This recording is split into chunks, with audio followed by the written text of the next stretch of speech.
C'est au cœur de la presqu'île lyonnaise, capitale mondiale de la gastronomie, entre Rhône et Saône, que Claudius Reynon crée en 1937 sa boutique de charcutier, traiteur et rôtisseur, avec son laboratoire à l'enseigne Reynon Traiteur, alias les saveurs authentiques.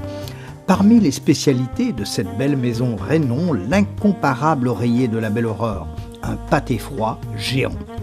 Lucien Tendré, neveu de Brillat-Savarin, en relate le premier fin XIXe siècle la recette dans son ouvrage intitulé « La table au pays de Brillat-Savarin ». Ce dernier l'avait imaginé pour sa mère Claudine Aurore Récamier. De forme carrée et moelleux comme un oreiller, la légende de l'oreiller de la Belle Aurore était née.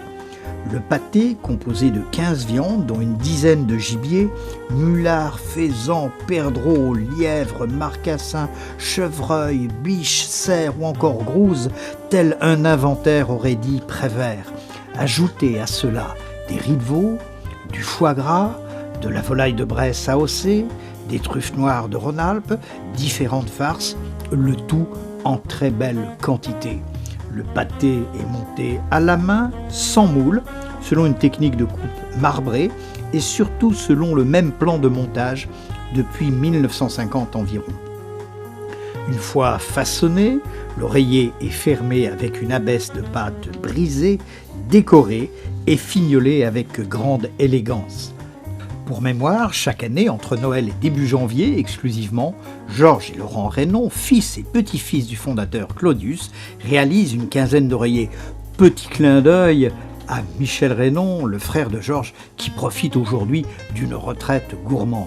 Il faut ensuite près de 8 heures de cuisson, 36 heures de repos, avant de proposer ce pâté à une clientèle aussi impatiente que gourmande. Bon appétit!